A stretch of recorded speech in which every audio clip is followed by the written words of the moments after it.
रामचरितमानस में सर्वार्थ सिद्धि का उपाय। सोऽहमस्मि इति वृत्ति अखंडा अनल शिखा सोई परम प्रचंडा। आत्मयनुभव सुख सुप्रकाशा तब भव मूल भेद भ्रमण।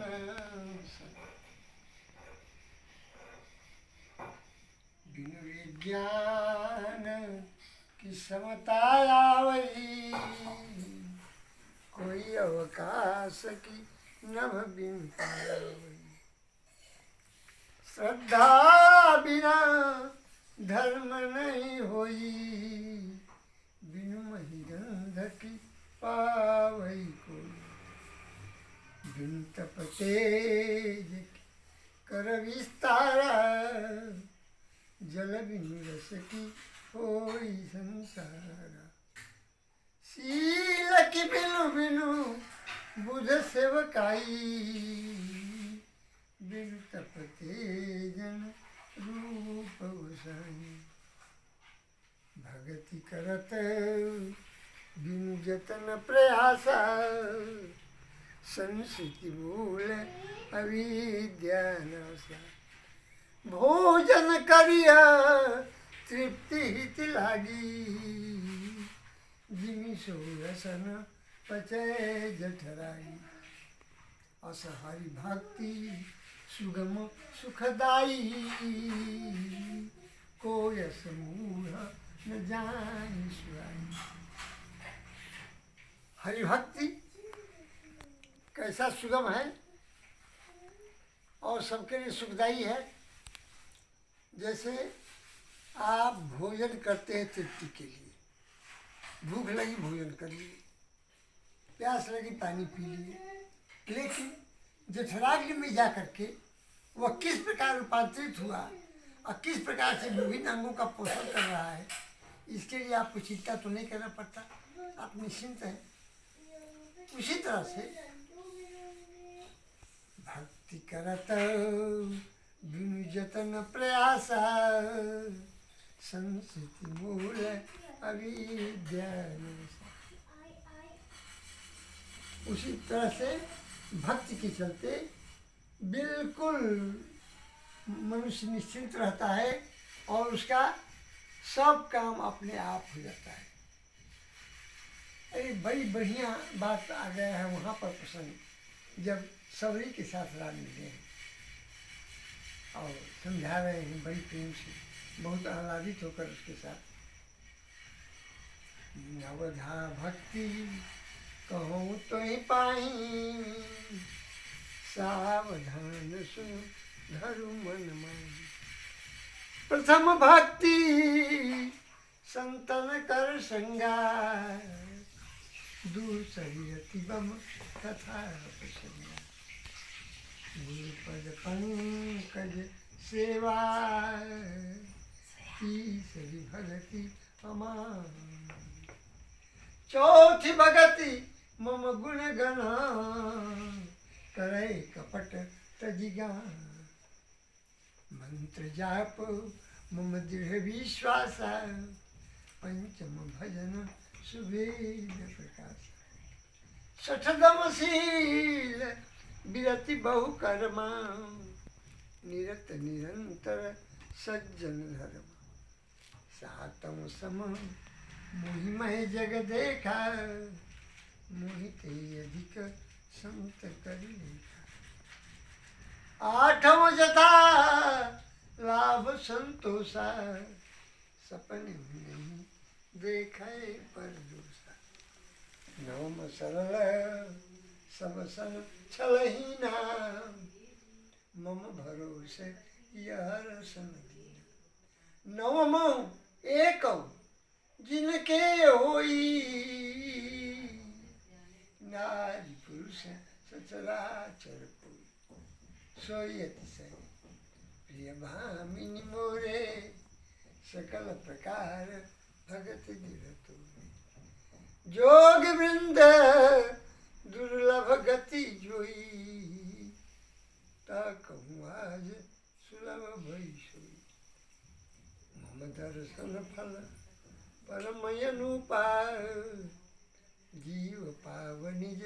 सहज स्वरूप।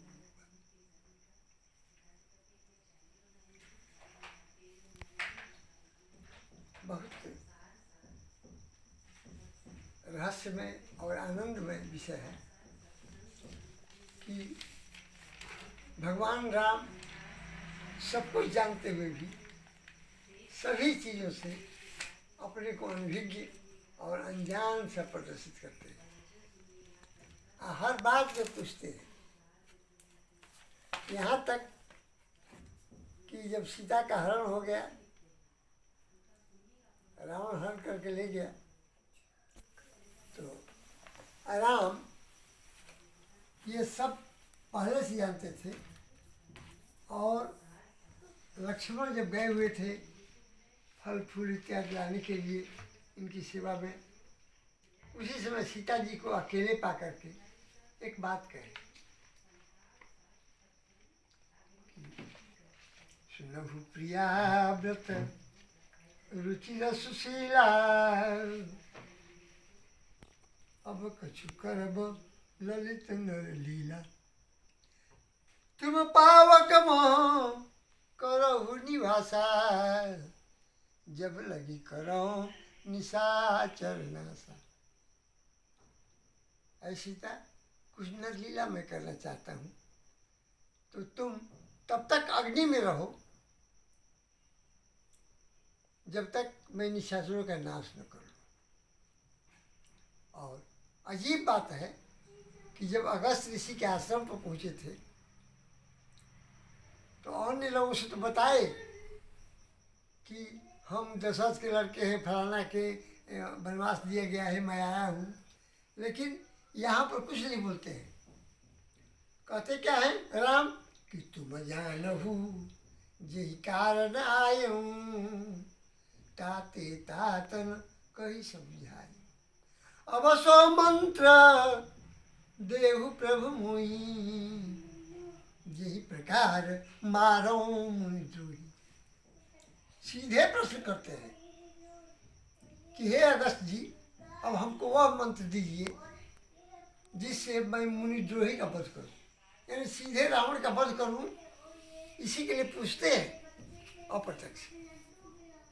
क्योंकि राम अकारण रावण का वध करने नहीं जा सकते थे, भले सब कुछ किया हो, लेकिन इस नाते वो नहीं जाते कि बहुतों का तुमने क्यों अहित किया है। उनके साथ उलझन आए, उसी बहाने जाए, वही रास्ता खोज रहे थे। तब मुस्कुरा करके अंत में वो सब कुछ कह जाते हैं विनय पूर्वक, या विनती पूर्वक तब उत्तर देते हैं।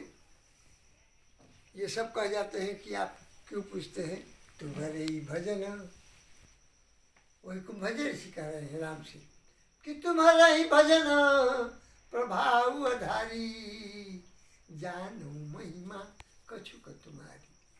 नहीं कहते कि मैं अनजान हूँ, कुछ कुछ तुम्हारी महिमा जानता हूँ, तुम्हारे ही भजन के आधार पर। और कहते हैं विनय पूर्वक कि दंडक बना पुनीत प्रभु करहु,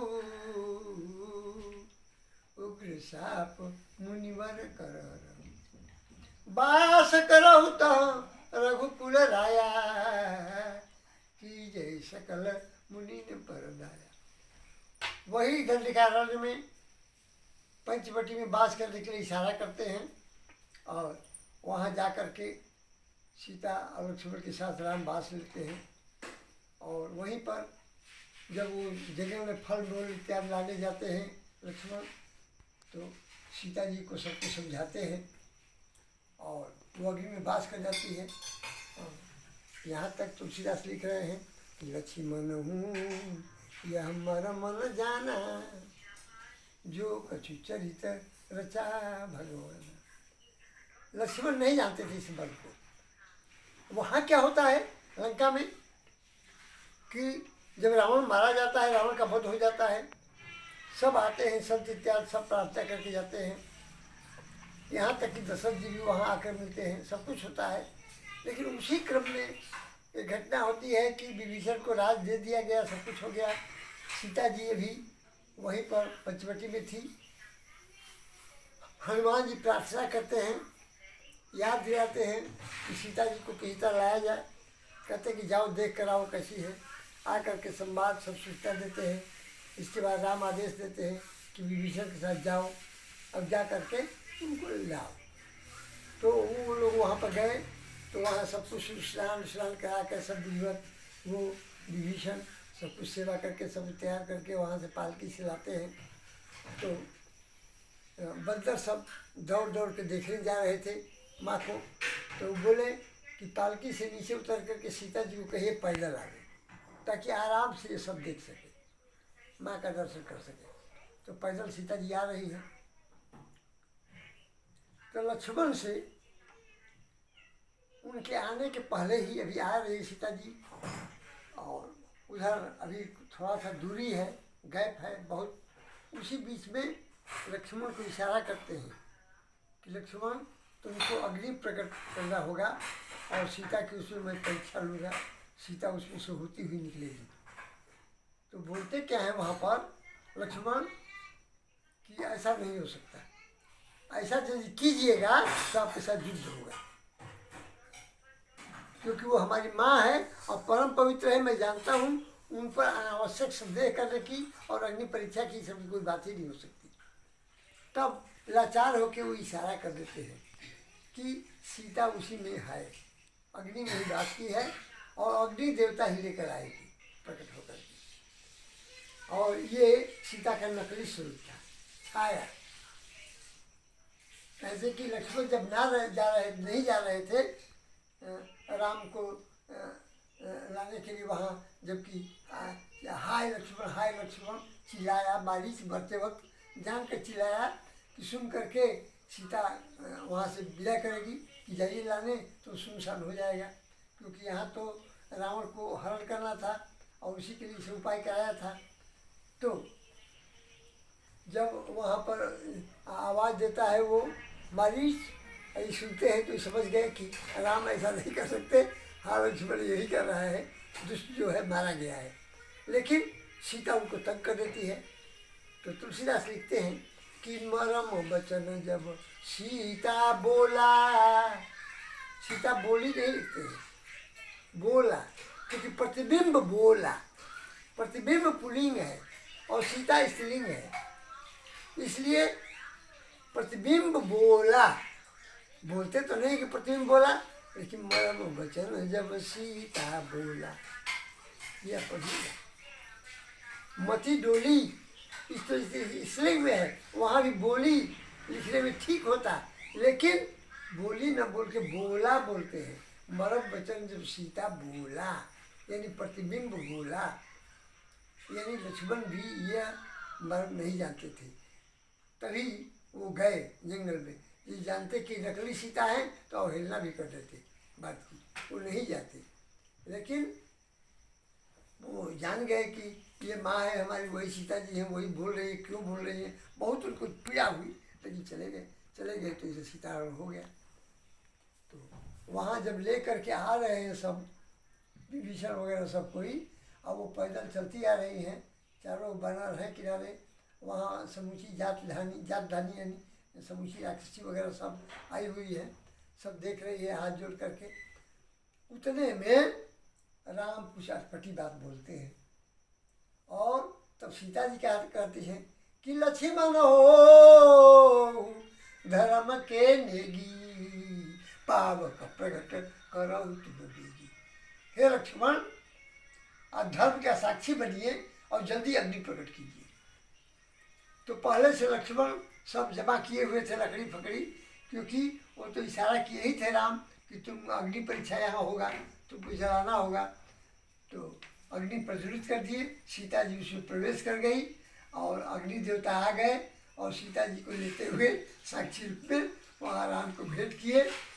बाद में पुष्प विमान भी आया, सब लोग बैठे और यात्रा करते हुए सभी मिलते जुलते अंत में अयोध्या आए।